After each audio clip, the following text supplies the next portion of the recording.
Sejam bem-vindos ao programa Palestra na Fraternal. Hoje estamos recebendo o palestrante Douglas Bonizzi Sanches, com o tema A Afabilidade e a Doçura.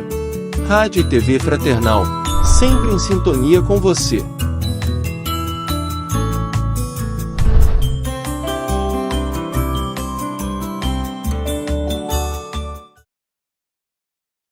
É com muita alegria que peço licença para adentrar nos lares de vocês, pedindo também que a luz do Mestre Jesus nos ilumine, de forma que a gente compreenda um pouco mais os seus ensinamentos e o seu Evangelho, e que essa compreensão não somente atue na nossa razão, na nossa forma de pensar, mas que ela também possa acessar o nosso coração, onde de fato as mudanças acontecem e onde de fato existe a possibilidade de nos transformarmos conforme os ensinamentos da doutrina espírita, do Evangelho de Jesus. Hoje, a proposta é que nós possamos refletir um pouco sobre um trecho que está ali no capítulo 9 do Evangelho segundo o Espiritismo, Bem-aventurados os brandos e pacíficos, no item 6. Todos esses capítulos, do capítulo 5 até o capítulo 10 ali do Evangelho segundo o Espiritismo, fala sobre as bem-aventuranças. Não necessariamente na mesma ordem que elas foram apresentadas no capítulo 5 do Evangelho de São Mateus, mas trazendo e buscando trazer através das chaves da doutrina espírita, qual a mensagem que Jesus Cristo quis ao apresentar as bem-aventuranças para nós. E uma coisa interessante é que quando Jesus ele discorre no começo do Sermão do Monte sobre as bem-aventuranças, ele basicamente vai falando quais são os direcionamentos dele próprio na condução das suas ações. Quais são as virtudes que ele exemplifica e que sugere para nós a exemplificação.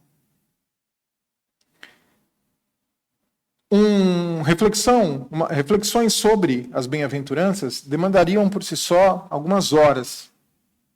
Mas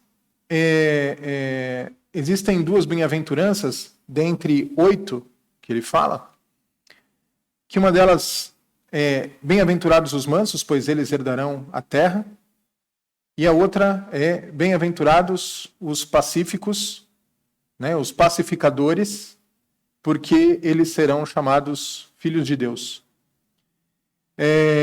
Então, são duas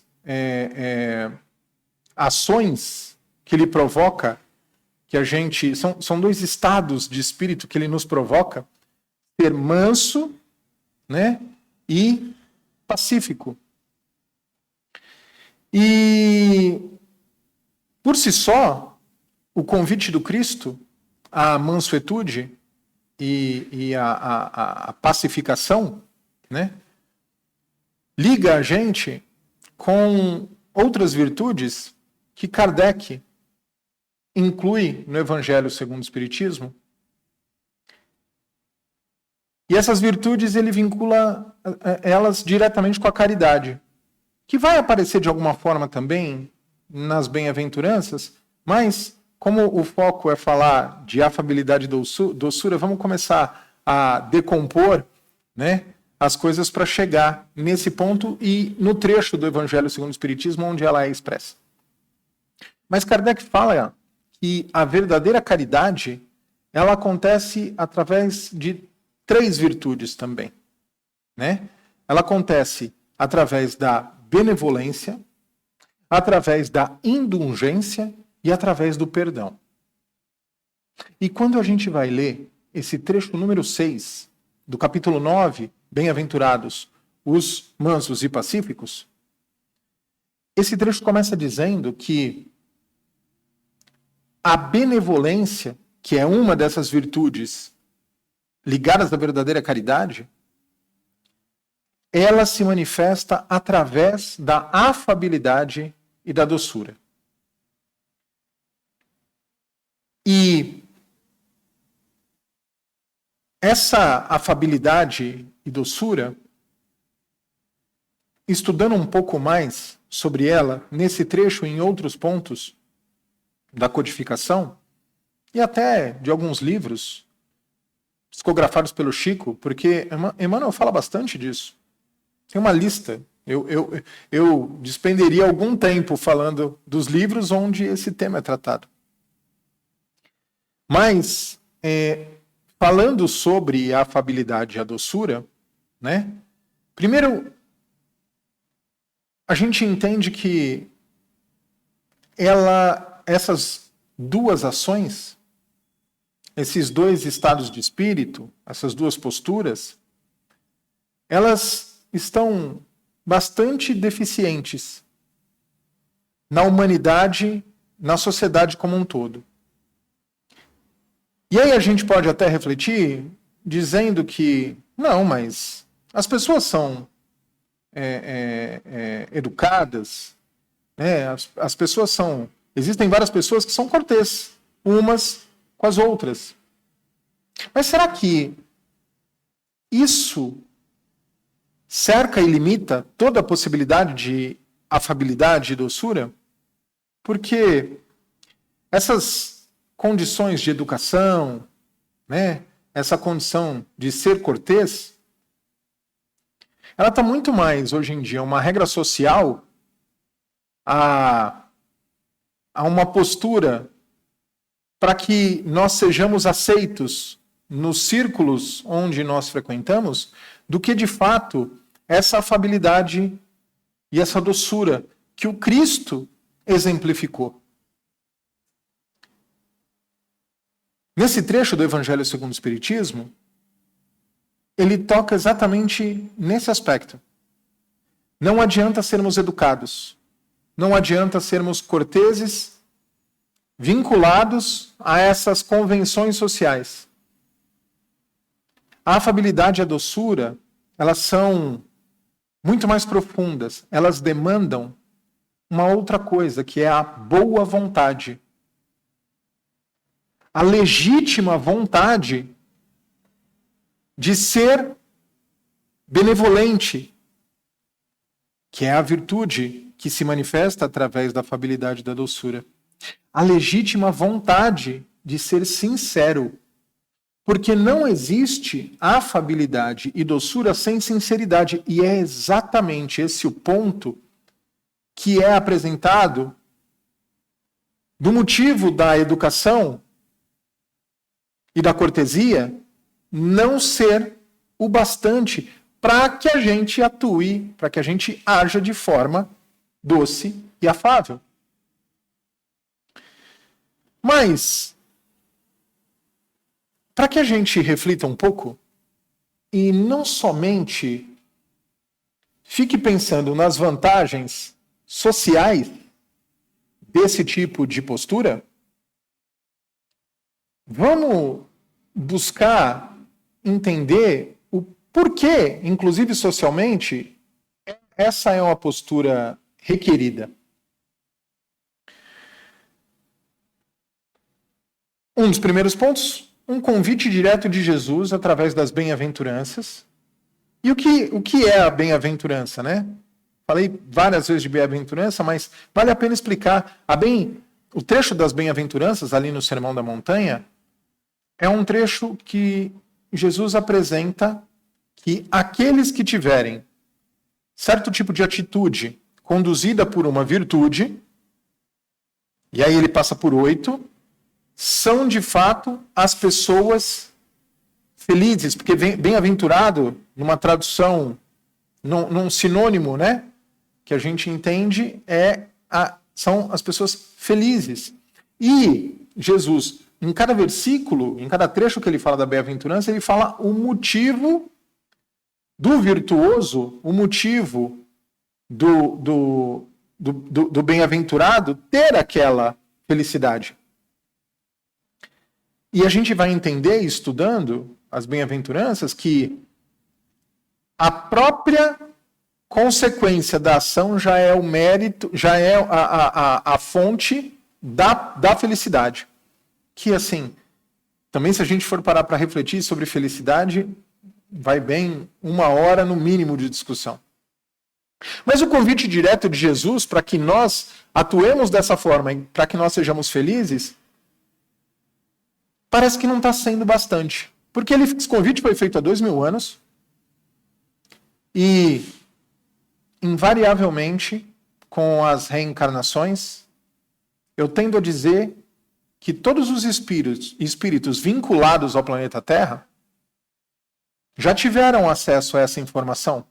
Porque ela está lá no capítulo 5 do Evangelho de São Mateus. Então, de encarnação em encarnação, por mais que a gente tenha passado, às vezes, por algum país que não tenha tanto acesso à Bíblia, né? Um país que tenha outro tipo de crença, a gente entende que, por sermos uma quantidade de católicos tão grande, uma quantidade de protestantes tão grande no planeta, uma quantidade de cristãos tão grande no planeta, invariavelmente a gente já teve acesso às bem-aventuranças em outro momento, e isso parece que não foi o suficiente. Conforme a doutrina espírita apresenta para a gente os motivos e as consequências da nossa evolução, falando para a gente como atuam os espíritos que já transcenderam o nosso estado de humanidade e chegaram no estado de angelitude, são espíritos que, na sua disposição, apesar das dificuldades, se mantêm brandos e pacíficos, independente do que aconteça. Ou a gente imagina que o nosso anjo da guarda é capaz de perder a paciência conosco. Isso é impossível. Ele pode até se abster de nos mandar mensagens, pelo fato de, em algum momento, a gente não estar dando atenção para as mensagens que estão sendo intuídas para nós, para as mensagens que estão sendo trazidas através de pessoas que ele esteja intuído. Porque o nosso anjo da guarda respeita o nosso livre-arbítrio. Mas, no mínimo momento em que dermos atenção para a mensagem que ele nos passa, para as virtudes que precisamos desenvolver, e ele tem essa intenção de nos ajudar, ele estará disposto, disponível, doce e afável na tarefa de nos auxiliar na nossa evolução. Então, para que a gente consiga alcançar esse estado de angelitude, uma das premissas, uma das condições básicas é que a gente desenvolva a condição da pura caridade, desenvolva a condição da benevolência para o auxílio, e para desenvolver a benevolência, a gente precisa desenvolver a afabilidade e a doçura. Então, está diretamente ligado à nossa condição de evolução, o desenvolvimento dessas duas posturas. Se já não bastasse o convite do Cristo e os ensinamentos da doutrina espírita, trago também uma outra informação. Existe um livro chamado Voltei. E nesse livro, escrito pelo espírito que se autodenominou Irmão Jacó, através de Chico Xavier, o Irmão Jacó, ele foi um espírito muito atuante no Brasil, no século retrasado e na virada para o século passado, né? E ele, para vocês terem uma ideia, esse espírito ele chegou a ser vice-presidente da Federação Espírita do Brasil. Durante a gripe espanhola, ele era um empresário e ele tinha muitas posses. Ele morava no Rio de Janeiro. E ele tinha uma casa, uma mansão bem grande, e ele chegou a ceder a própria mansão para tratamento de pessoas com gripe espanhola. A gripe espanhola, que foi a última grande condição de pandemia que nós tivemos antes do Covid. Disse que 1/3 da Europa pereceu com a gripe espanhola. E aqui no Brasil, esse espírito, ele foi responsável pelo auxílio de várias pessoas que tiveram a doença, trazendo para dentro da própria casa. Para que a gente entenda quem foi esse espírito, depois sugiro a pesquisa. O nome desse espírito, enquanto encarnado, era Frederico Figner. Ele foi o responsável por trazer a tecnologia das vitrolas para o Brasil. E lembra aquela empresa, Som Livre? Ele foi um dos fundadores dela. Então era um espírito que estava na vanguarda de tudo o que acontecia no planeta. E ele era espírita. E ele estava muito envolvido com isso. E por que eu estou contando essa história? Porque quando Frederico Figner desencarnou, e como o irmão Jacó, ele relata para Chico Xavier, que ele acabava tendo alguma expectativa de ter realizado boas obras enquanto encarnado. E por ter realizado boas obras, ele imaginou que a recepção dele no plano espiritual ia ser muito boa. Muito boa no aspecto não de ser muito bem recebido, né? Não era baseado no orgulho que ele tinha essa expectativa. Mas ele tinha a expectativa de que as ações que ele teve enquanto encarnado foram ações positivas que auxiliaram muito na evolução do espírito dele. E quando ele chega no plano espiritual, dando um pequeno spoiler do livro, mas ainda assim vale muito a pena a leitura, ele descobre que a quantidade de evolução que ele teve não foi das melhores. E que ele poderia ter evoluído muito mais. Conversando com os espíritos, e apesar de tudo, apesar da evolução dele não ter sido tão completa quanto poderia ter sido, o próprio Bezerra de Menezes veio recebê-lo no seu momento de desencarne, pela dedicação que ele teve à doutrina espírita e pelo auxílio que ele deu ao próximo. E o questionamento dele foi, Jesus não disse, amai a Deus acima de todas as coisas e ao próximo como a ti mesmo? Eu entendo que eu dediquei grande parte da minha vida ao auxílio ao próximo, tanto física quanto materialmente falando. Graças à doutrina espírita, pude ter acesso a esse tipo de conhecimento e isso me ajudou a tomar as decisões para que eu trabalhasse exatamente essa condição de caridade. E fora da caridade não há salvação. Não é assim? E os espíritos dizem para ele, de fato, irmão Jacó, a sua evolução ela foi muito boa nessa encarnação que você teve e a doutrina espírita, de fato, auxiliou nesse processo. Mas a forma com que você conduziu o teu processo de aprendizado e a tua caridade acabava sendo muito direta. Às vezes, até com os seus familiares, de forma ríspida.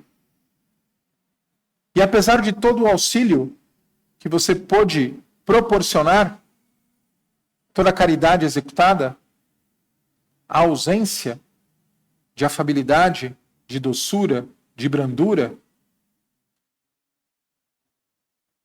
fez com que o aproveitamento não pudesse ter sido maior. E a grande missão, a grande tarefa que o irmão Jacó se propôs ao passar a mensagem desse livro foi para avisar a nós espíritas de que, sim, fora da caridade não há salvação, mas não existe caridade completa se não tiver a benevolência, a indulgência e o perdão. Ele trabalhou bastante a indulgência. E, possivelmente, ele trabalhou bastante o perdão. Mas faltou benevolência. E a caridade não foi completa. Então, apesar da doçura e da afabilidade depender da intenção para ser executada, a intenção legítima, e para que isso aconteça tem que existir sinceridade, não pode ser aquela sinceridade que a gente costuma brincar do super sincero, que apresenta a verdade, doa quem doer, da forma mais dura e direta possível. A sinceridade é uma sinceridade interna, é uma sinceridade de buscar auxiliar as pessoas sem ter uma segunda intenção. E sim, falar as verdades para as pessoas auxilia a própria pessoa, mas a forma com que isso é dito, e às vezes o momento com que isso é dito, interfere muito no processo de auxílio. E para a gente seguir para a terceira parte da reflexão sobre a doçura e a afabilidade, lembrando que essa demanda é uma demanda global e escassa, visto que hoje, no momento em que essa reflexão vem acontecendo com vocês, existem guerras no planeta. Seria isso falta de afabilidade e doçura? Sim, além de outras coisas. Mas, para que a gente faça isso de forma consciente, a gente não pode esperar o problema acontecer para começar a desenvolver essa postura e essas virtudes. Isso tem que ser preparado antes. Porque a gente já aprendeu que se a gente deixar a crise para a gente definir o que precisa ser feito, provavelmente a gente não vai estar consciente o bastante para tomar as melhores decisões. Então, nos prepararmos para a crise é um ato de maturidade espiritual, inclusive. Como podemos nos portar em relação a um momento de ira que chega ao nosso coração? Como a gente deve atuar quando nos sentimos prejudicados por alguma outra pessoa? Quando somos ofendidos? Quando, de forma injusta, somos acusados? Nenhuma dessas condições nos dá liberdade de deixarmos de ser benevolentes, doces e afáveis. Então, primeiro, nos preparar para esses momentos, tendo empatia com aqueles, preparar a nossa empatia para com aqueles que ativam em nós esses sentimentos que nos afastam da condição de benevolência, de afabilidade e de doçura, tem que ser uma coisa prévia. E no momento que isso começa a acontecer, a gente tem que ativar em nós, ali naquele vigiai e orai, sabe? Ativar essa condição de vigília, essa condição de presença de espírito, para que não sejamos tomados nem pelo medo, nem pela raiva, que acabam sendo sentimentos primitivos que nos colocam em ação primitiva. Muito mais ligado ao nosso instinto, ainda consequência do nosso estado de corpo animal, do que com a nossa inteligência espiritual. Então, a preparação é muito importante. Como eu deveria agir quando eu fosse caluniado? Essas reflexões. A leitura espírita ajuda bastante nisso também. As várias histórias que Emmanuel nos trouxe, André Luiz nos trouxe, ler esses livros nos colocando no papel daqueles que relatam as histórias e que passaram por condições de sucesso ou de fracasso espiritual, ajuda a gente a se preparar para esses momentos. Essa, de fato, é o grande presente que a gente tem através desses romances espirituais.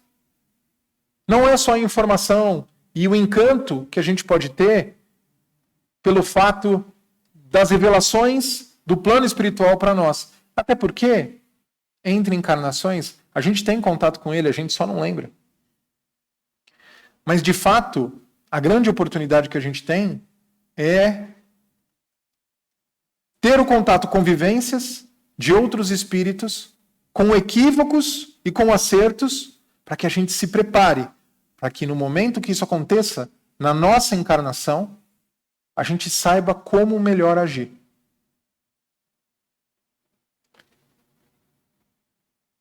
E um último ponto que a gente não pode esquecer em relação a essa postura, e lembrando também da postura do nosso anjo da guarda, como eu comentei, não existe afabilidade, doçura, benevolência, nem caridade sem a persistência. Nenhuma conquista legítima da humanidade, se a gente olhar a história, aconteceu sem a persistência. Aconteceram conquistas através de rebeldias, revoluções. Aconteceram. Através da força, algumas pessoas, alguns espíritos, algumas sociedades conquistaram algumas coisas, mas não conseguiram manter. Se as coisas buscadas não são morais, e esse morais remete a gente às leis morais, então entender como funcionam as leis morais e como a gente deveria se portar em relação ao que a gente busca, se as coisas almejadas, se nossa vontade e nossa conquista não for uma conquista moral, assim que nós nos ausentarmos, assim que nós deixarmos de exercer um esforço para manter aquela conquista, ela deixa de acontecer. Somente perdura na humanidade as conquistas ligadas à moralidade, porque o universo ele é moral. O universo é caridoso, o universo é amoroso. E quando eu digo universo, é porque é o grande palco onde as leis morais de Deus acontecem. Então, a condição de conquista da humanidade demanda persistência. Se nós observarmos, inclusive,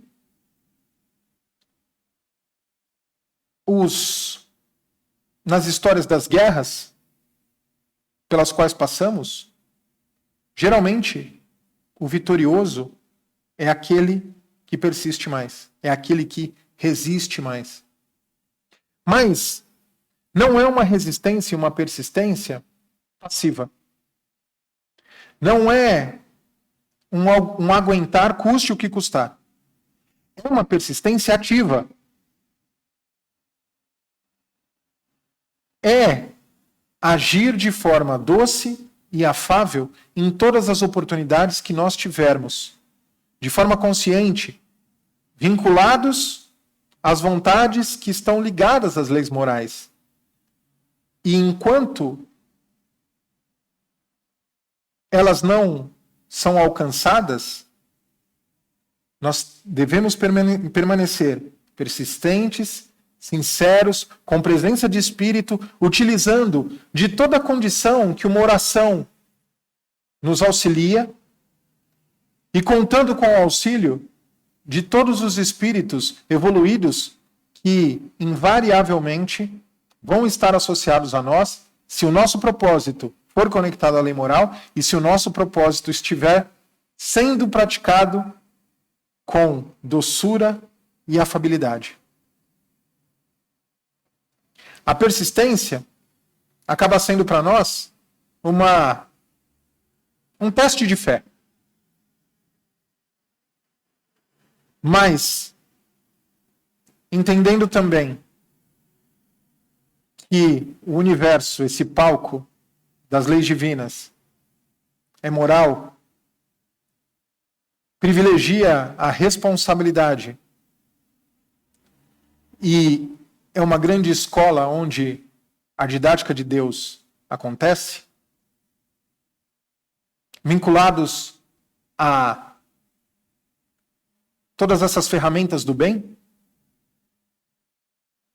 invariavelmente iremos conquistar o que nós almejamos.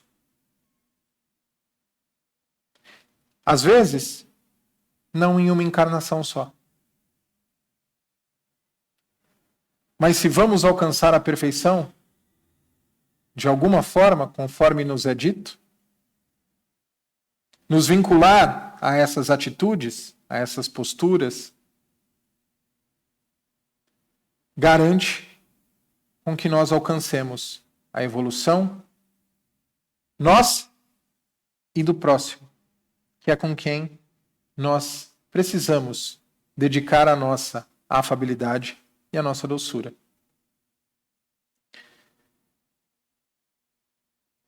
Se com essa compreensão da necessidade dessas duas posturas, se com a avaliação das vantagens que ela traz para a gente, e entendendo que o mundo de regeneração depende disso para que ele se realize, adiar essa postura, adiar essa atitude, adia vários benefícios que nos estão dispostos e que basta nós começarmos para que uma ação contagiante aconteça. Então, fechando os nossos olhos, convido todos a imaginar o nosso planeta com todas as pessoas mais próximas de nós atuando de forma doce e afável, sendo benevolentes, sendo indulgentes, não se ofendendo mais e por essa condição não tendo nem mais a necessidade de perdoar. Pessoas que de fato atuam e praticam a caridade. Nessa imaginação coletiva, idealizada, onde todos os nossos próximos atuam dessa forma, imaginemos uma onda que alcança todos os pontos do planeta, com todas as pessoas agindo na condição máxima que a humanidade pode alcançar, que é essa condição caridosa. Só de imaginar esse mundo, já estamos auxiliando na construção dele. E ao imaginar esse mundo, ganhamos força para iniciar a realização dele dentro de nós. O reino dos céus, que Jesus veio nos apresentar e exemplificar.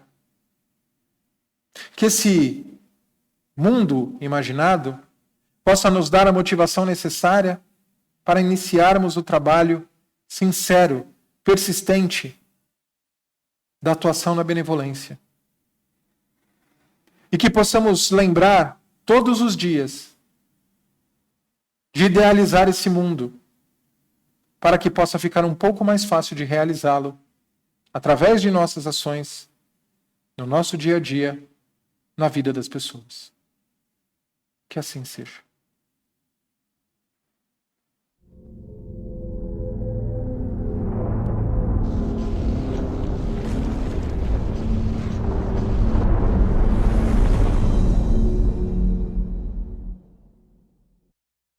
Acabamos de apresentar mais um programa Palestra na Fraternal. Sempre uma palestra diferente com temas ligados à doutrina espírita. Assista pelo YouTube, pela TV Fraternal e também no Facebook.